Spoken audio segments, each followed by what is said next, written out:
What would you do if the life you thought was secure suddenly unraveled in an instant? Imagine pouring your heart into a gift for someone you loved, only to have it dismissed as sentimental garbage. Picture the shock on their face when they realize you've been holding the keys to something they never saw coming. This is a story of betrayal, resilience, and transformation. A tale where one woman's carefully crafted scrapbook becomes more than just memories. It becomes her weapon, her escape, and ultimately her freedom. But what was hidden inside that book?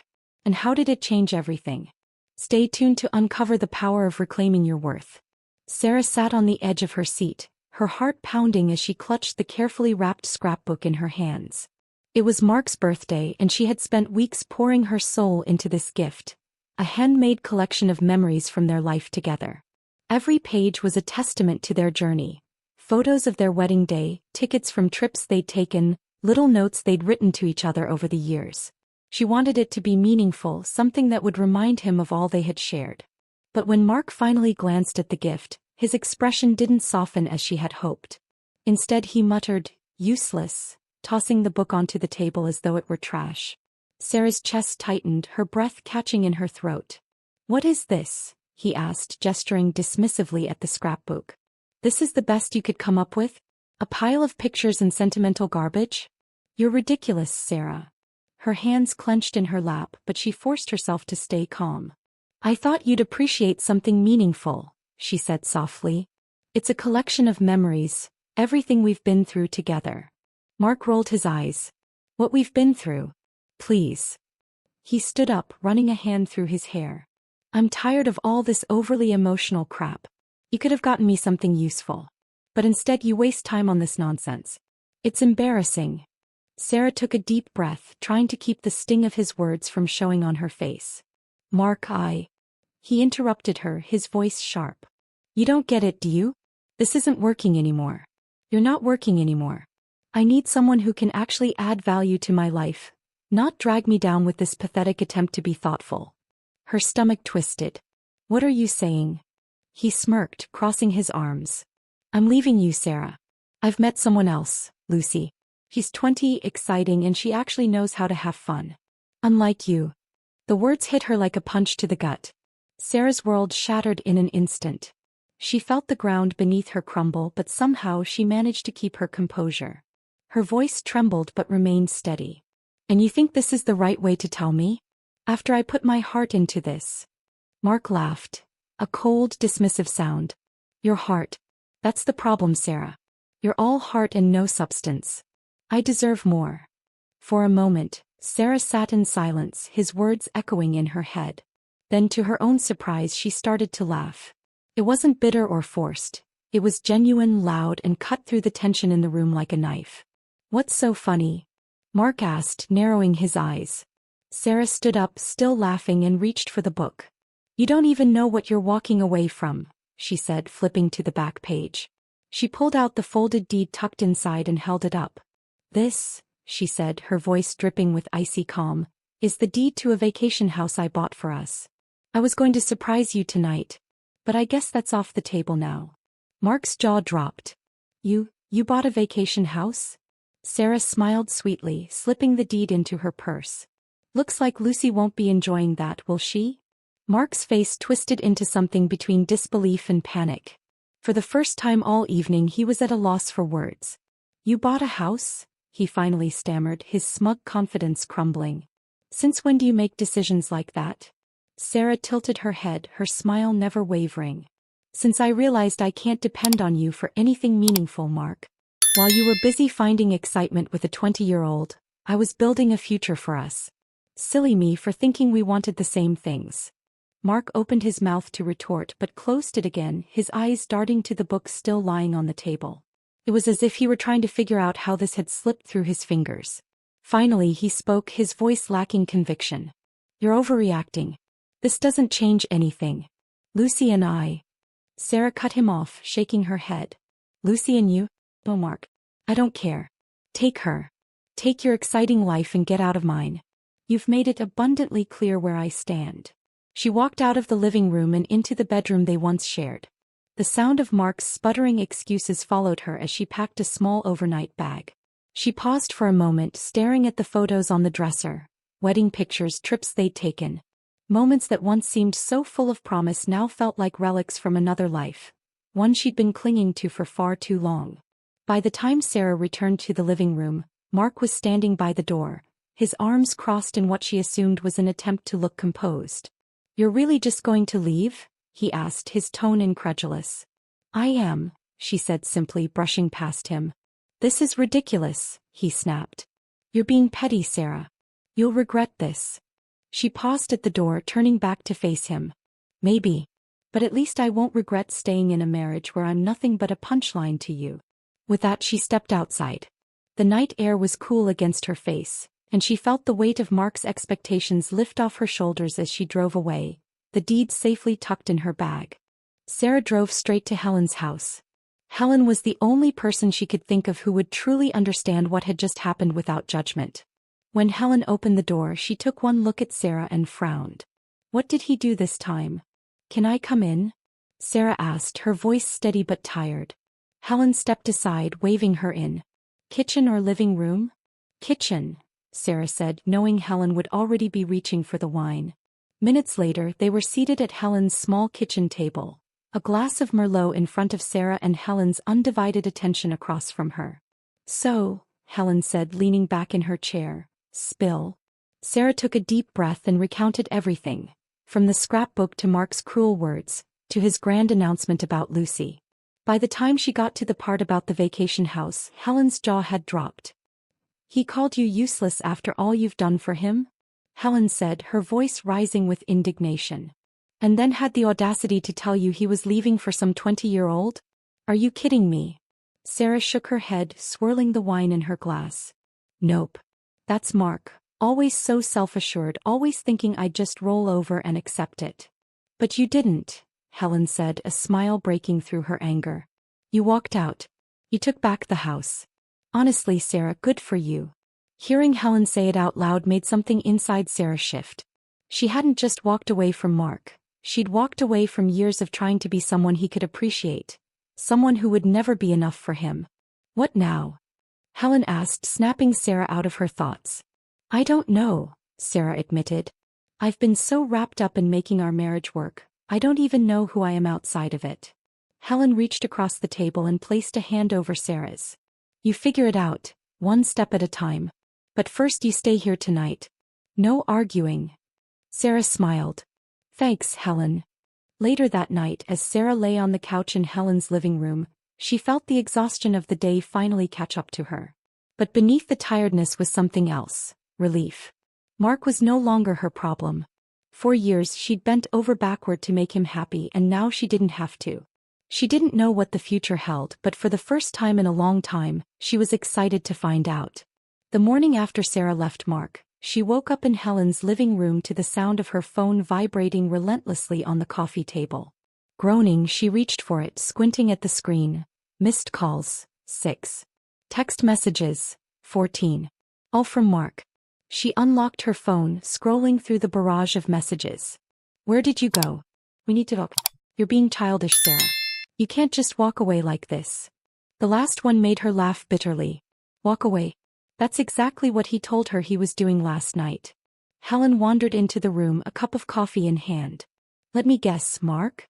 "Bingo," Sarah muttered, holding up the phone. "He's losing it," Helen said, setting the coffee down in front of Sarah. "Well, what did he expect? You don't get to treat someone like garbage and then act shocked when they stop putting up with it." Sarah nodded, sipping the coffee. "He's not used to consequences. He's always gotten away with everything, his arrogance, his selfishness. But this time he's not getting what he wants." "Damn right he's not," Helen said, a satisfied grin on her face.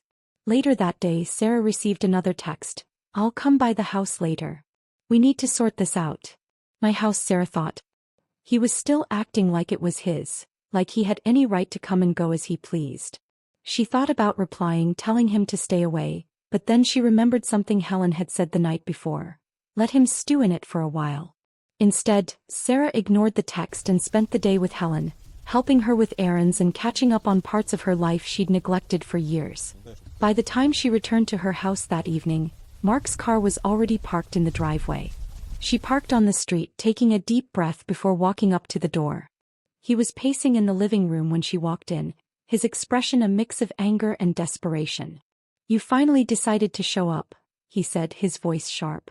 "I live here," Sarah replied calmly, setting her purse down on the counter. "What are you doing here?" "We need to talk," he said, his tone softening. "This has gotten out of hand." Sarah folded her arms, leaning against the counter. "What's gotten out of hand, Mark? The fact that I finally stood up for myself? Or the fact that you're realizing Lucy isn't the prize you thought she was?" His jaw tightened, and for a moment, Sarah thought he might explode. But instead he sat down on the couch, running a hand through his hair. "Look, I made a mistake, okay? I wasn't thinking clearly. But we can fix this." Sarah shook her head, a bitter laugh escaping her lips. "Fix this, Mark? This isn't a broken vase. This is years of you taking me for granted, dismissing everything I do and expecting me to keep smiling through it." "Sarah," he started, but she cut him off. "No," she said firmly. "You don't get to decide when we fix things. You made your choice. Now you can live with it." She grabbed her bag and walked upstairs, leaving him sitting there in stunned silence. The day after Mark's tantrum, Sarah packed his things, left them neatly by the front door and changed the locks. When he came back that evening, looking smug as ever, she met him on the porch with a firm expression and a folder in hand. "What's this?" he asked, glancing down at the paper she held. "Your things," Sarah said, gesturing to the suitcase by the door. "And this is the contact information for the lawyer I hired this morning. You'll be hearing from her soon." Mark's jaw tightened, but he still couldn't resist one last dig. "You're being ridiculous, Sarah. You can't handle life without me." She smiled faintly. "We'll see about that. Now get off my porch." He stared at her, his confidence finally faltering, before grabbing his suitcase and stalking off. Over the next 2 weeks, Mark's absence felt like a breath of fresh air. The house was quieter, cleaner, but it felt like a home instead of a battlefield. Sarah stayed busy, throwing herself into work, reconnecting with friends, and leaning on Helen for emotional support. She was thrilled to see me finally standing up for myself, Sarah thought. "Good riddance," Helen had said. "He was a leech, Sarah. You're better off without him." Sarah knew she was right, but there were moments, quiet ones usually late at night, when doubt crept in. Had she really done the right thing? What if she ended up regretting it? Those thoughts didn't last long, especially not after she got the call from Mark. "Sarah," he said, his voice tight with frustration. "We need to talk." She sighed, already tired of the conversation before it began. "What do you want, Mark?" "It's Lucy," he said, bitterness dripping from every word. "She's gone." The corner of Sarah's mouth twitched. "Is that so?" "She laughed at me," he spat, the words coming out in a rush. "She said I was pathetic, said I threw away the only good thing I had going for me. She couldn't believe I let you keep the house." Now Sarah was smiling outright. "Ah, the house. I'm sure that stung." "She said I was an idiot," Mark continued, ignoring her sarcasm. "A complete loser for losing everything you'd worked for." And then she walked out. It was almost too satisfying to hear. The man who dismissed her, belittled her, and thought he could replace her with someone younger was finally facing the consequences of his actions. "And now you're calling me because?" Sarah asked, her tone cool. "Because I made a mistake," he said, his voice dropping. "A huge mistake. Can we talk, please?" Sarah shook her head even though he couldn't see her. "No, Mark. We have nothing to talk about. You made your bed. Now you can lie in it." Before he could respond, she hung up, letting the silence settle around her like a warm blanket. That night, as she sat on the couch with a cup of tea, Sarah felt a deep sense of relief. Mark's life was unraveling, but for the first time, it wasn't her problem. She had her life back and she wasn't looking back. The divorce process moved faster than Sarah had anticipated. Her lawyer helped her organize her finances, document everything, and ensure that she'd be protected. Now, as she sat in her lawyer's office reviewing the finalized paperwork, she felt a strange mix of emotions: relief, closure, and a lingering twinge of disbelief that this chapter of her life was finally ending. "Everything looks solid," her lawyer said, flipping through the pages. "Mark doesn't have much leverage here, especially since he hasn't contested anything. Frankly, I think he knows he's not in a position to fight you." Sarah nodded, a small smile tugging at her lips. I think he's finally realized I'm not the pushover he thought I was. Her lawyer chuckled. I'd say you've made that very clear. As Sarah left the office that afternoon, a weight she hadn't realized she was carrying seemed to lift. The paperwork was filed, her finances were secure, and Mark was officially out of her life, on paper and in reality. The timing couldn't have been more perfect. That same evening, Helen came over with a bottle of wine and her usual flair for celebrating Sarah's victories. To Sarah, Helen said, raising her glass. The woman who finally kicked Mark to the curb and reclaimed her life. Sarah laughed, clinking her glass against Helen's. To Helen, the friend who never once said, I told you so. Not yet, anyway. Helen teased, taking a sip. As the night went on, they talked about everything. Sarah's plans for the future, Helen's latest escapades, and of course Mark's dramatic fall from Helen. So, Helen said, leaning back on the couch with a smirk. Do you think he's still crying over Lucy? Probably, Sarah replied, grinning. But it's not like he has much else going for him. No wife, no house, no mistress. Honestly, I almost feel bad for him. Almost, Helen said, laughing. That night after Helen left, Sarah sat alone in the quiet of her home, reflecting on everything that had happened. The old her, the one who bent over backward to keep Mark happy, who worried endlessly about his approval, felt like a distant memory. This new version of herself, the one who could laugh at his downfall and find joy in reclaiming her life, was here to stay. Mark had underestimated her, but Sarah hadn't. She felt like she was exactly where she was meant to be. The weeks after the divorce were a whirlwind of change, but the chaos felt like hers to control. Without Mark's shadow looming over every decision, Sarah found herself rediscovering the pieces of her that had been buried under years of his criticism and demands. It wasn't just about rebuilding, it was about thriving. One of the first things she did was visit the vacation house. For so long, it had been this abstract symbol of hope, a promise of something better for their future. But now it was hers, completely untethered from Mark or his arrogance. When she pulled up to the property, nestled against the backdrop of a serene lake and surrounded by towering pines, she felt a rush of pride. She had done this. She had made this dream a reality, not for Mark, not for them, but for herself. Inside, the house was everything she'd imagined. Cozy but spacious, with large windows that framed the picturesque view. She spent the weekend there alone, unpacking boxes, arranging furniture, and savoring the peace that came with knowing she no longer had to share it with someone who didn't value her.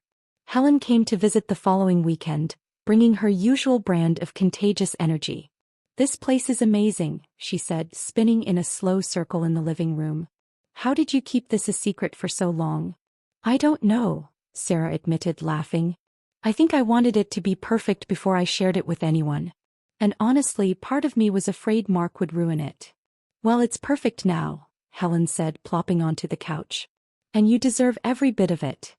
Sarah smiled, feeling a warmth that had nothing to do with the sunlight streaming through the windows. He felt like she truly deserved something good. As the weeks turned into months, Sarah started to fill her life with things she'd put on hold for too long. She took up photography again, spending hours capturing the beauty of the lake and the surrounding woods. She joined a local book club, something Mark had always scoffed at as a waste of time, and started traveling not for work or to meet anyone's expectations, but simply because she wanted to. Each new experience felt like a small rebellion against the version of herself she'd been with Mark. She wasn't just living, she was thriving. One evening, as she sat on the deck of the vacation house with a glass of wine in hand, she thought about the life she'd left behind. There was no anger anymore, no bitterness, just gratitude for the lessons she'd learned and the freedom she'd gained. A few months after the divorce was finalized, life felt like it had finally settled into a new rhythm. The vacation house became her sanctuary, a place where she could be alone with her thoughts or invite friends over to share the peace she'd found. Helen visited often, usually with a bottle of wine and stories about her latest adventures. You've completely transformed, she said one evening as they sat by the fire pit overlooking the lake. Sarah looked at her, raising an eyebrow. Transformed how? Helen grinned. The old Sarah would have been fussing over everyone else's comfort, worried about whether the cushions were fluffed or the glasses were filled. This Sarah, she gestured at Sarah, sitting in sweatpants with a cozy blanket wrapped around her shoulders, She's relaxed, happy, and not giving a damn about what anyone thinks. Sarah laughed, sipping her wine. I guess I've realized I can only control my own happiness. Trying to make Mark happy was like pouring water into a bucket with a hole in it. It was never enough. Those lessons extended beyond the house too. Sarah started freelancing, something she'd always wanted to do but never pursued because Mark thought it was too unstable. Now her schedule was her own and the freedom was exhilarating. One of her clients, a design firm, invited her to lead a workshop for their team. The experience reignited a confidence in her she hadn't felt in years. Why haven't you started your own business? The CEO asked after the workshop. The question lingered in Sarah's mind long after she left the meeting. Why hadn't she? A few weeks later she started laying the groundwork for her own consulting firm. It was terrifying, but for the first time she wasn't holding herself back out of fear of failure. Or worse, Mark's disapproval. Helen cheered her on every step of the way, even helping her come up with a name for the business. Phoenix Consulting, she suggested, her eyes sparkling with excitement. Because you've risen from the ashes like the badass you are. Sarah rolled her eyes but couldn't help smiling. Phoenix Consulting it is. As Sarah poured herself into building Phoenix Consulting, she felt a sense of purpose that had been missing for years. Every small win, a new client, a glowing review, a successful project, was a reminder of how far she'd come. And for every win, there was a quiet moment of gratitude. Gratitude for the strength she'd found, for the friends who'd supported her, and for the chance to rebuild her life on her own terms. One evening, as she sat on the deck with her laptop, finalizing plans for a new project, her phone buzzed with a message. It was from Mark. Can we talk? She stared at the screen for a moment before deleting the message without replying. Some things were better left in the past. 6 months after she walked away from Mark, Sarah stood on the deck of the vacation house, watching the sun dip below the horizon.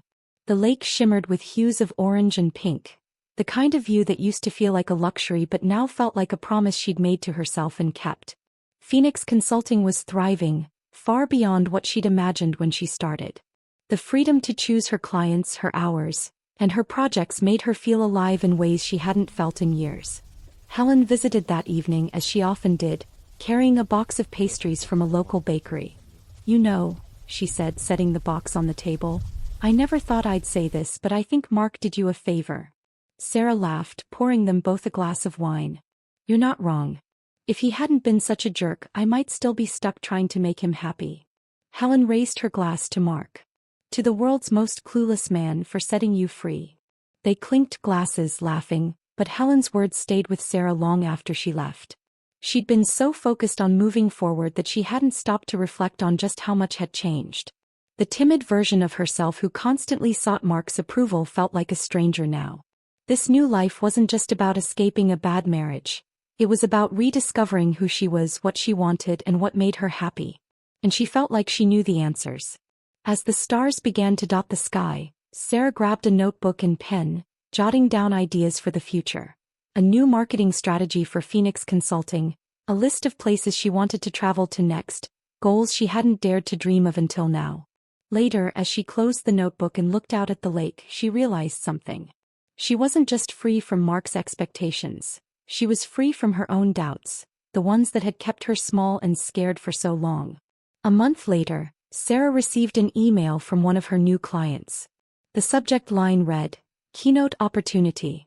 Curious, she opened it and scanned the message. They wanted her to speak at an upcoming industry conference about her journey as an entrepreneur, highlighting the success of Phoenix Consulting. For a moment she hesitated. Public speaking had never been her strong suit. Mark had often mocked her for fumbling over her words during casual conversations, let alone something as formal as a keynote speech. But this time his voice didn't matter. She hit reply and typed, I'd be honored to participate. Preparing for the keynote became a new focus, and with Helen's encouragement, she poured her energy into crafting a speech that felt authentic. Don't sugarcoat anything, Helen advised. Tell your story the way it is. Failures, triumphs, all of it. That's what people connect with. And that's exactly what Sarah did. The day of the conference arrived, and as she stood backstage waiting for her turn to speak, she felt a familiar mix of nerves and excitement. When the host introduced her, she walked onto the stage to polite applause, taking a deep breath before she began. My name is Sarah, and a year ago I never would have imagined standing here. Back then, my life revolved around trying to meet the expectations of someone who didn't believe in me. But today I'm here because I chose to believe in myself. As she spoke, sharing the story of how Phoenix Consulting was born from a place of rediscovery, she noticed heads nodding in the audience. People were leaning in, smiling, and even jotting down notes. She felt like her voice mattered, not just to her but to others. After the speech, several attendees approached her to share their own stories of struggle and resilience. "You inspired me today," one woman said, her eyes bright with emotion. "Thank you for reminding me it's never too late to start over." Her words stayed with Sarah as she left the conference, feeling more empowered than ever. That evening, as she sat on the deck of the vacation house, she thought about everything that had led her here. The heartbreak, the betrayal, the doubts. It had all been part of the journey. Mark was a distant memory now, his texts and calls long ignored. Lucy had been right, he was a loser. But Sarah didn't need validation from her, him, or anyone else. Phoenix Consulting continued to grow, expanding its reach beyond local clients to national ones. Sarah hired a small team to help manage the workload, carefully selecting individuals who shared her values of authenticity and innovation. Together, they tackled projects that challenged traditional approaches, earning recognition within the industry for their bold ideas and impactful results. But success wasn't measured solely in numbers or accolades for Sarah. It was also in the connections she forged, with her team, her clients, and the community around her. She hosted workshops and mentorship programs for aspiring entrepreneurs, particularly women who had been told they weren't good enough or couldn't succeed on their own terms. Watching these women gain confidence and take ownership of their dreams reminded Sarah of her own journey, igniting a renewed sense of purpose. One afternoon, as she prepared for yet another workshop, Sarah received an email from a young woman named Emily. Attached was a heartfelt letter thanking Sarah for inspiring her to leave a toxic relationship and pursue her passion for graphic design. "Your story gave me the courage to believe in myself," Emily wrote. "Thank you for showing me that it's possible to start over and thrive." Tears welled up in Sarah's eyes as she read the message. This was why she did what she did, not for fame or fortune, but to remind others that they too could rise from the ashes of their struggles and create lives full of meaning and joy. Months turned into years, and Sarah's life settled into a rhythm that felt both fulfilling and exciting. The vacation house remained her sanctuary, a place where she could retreat to recharge and reflect. She spent weekends exploring nearby trails, capturing breathtaking landscapes with her camera, and hosting gatherings with friends who had become like family. Her relationship with Helen deepened, evolving into a bond that went beyond friendship. They traveled together, laughed until their sides hurt, and supported each other through life's ups and downs. Helen often teased Sarah about writing a book someday, chronicling her journey from heartbreak to empowerment. Sarah would laugh it off, but secretly the idea intrigued her. On one particularly serene evening, as the sun dipped below the horizon and painted the sky in shades of gold and crimson, Sarah sat on the deck with her journal. She flipped to a blank page and began to write, not just about her past but about her future. Ideas poured onto the page. Plans for expanding Phoenix Consulting, dreams of publishing a memoir, aspirations to travel the world and experience cultures she had only read about. As she wrote, a phrase caught her eye, one she had scribbled months ago during a late-night brainstorming session. "Life is not about finding yourself, it's about creating yourself." Sarah smiled, tracing the words with her pen. That was it, the essence of everything she had learned. She wasn't born brave or resilient. She had become those things through choice and effort. And she wasn't done yet. Years later, Sarah published her memoir, titled Rising from the Ashes. It became an instant bestseller, resonating with readers who saw themselves in her story of loss, growth, and redemption.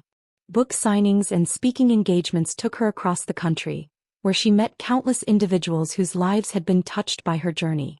Each encounter reinforced her belief that everyone has the power to rewrite their narrative, no matter how daunting the circumstances may seem. In interviews, reporters often asked Sarah if she harbored any resentment toward Mark. Her answer was always the same: no. He played a role in my story, but he doesn't define it. Without him, I wouldn't have discovered who I am today. For that, I'm grateful. not to him but to the lessons his actions taught me. On the anniversary of her divorce, Sarah returned to the vacation house, now surrounded by memories of her own making.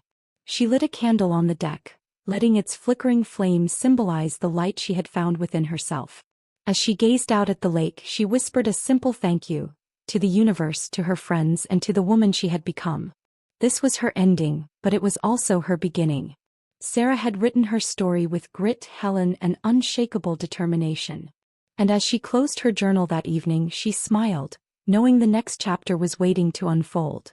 If this story resonated with you, don't forget to hit that like button and subscribe for more inspiring tales of resilience, empowerment, and transformation. Share this video with someone who might need a reminder that they deserve better, and that it's never too late to rewrite their story. Let us know in the comments, what's one thing you've walked away from that made you stronger? Your journey could inspire others. Thank you so much for watching.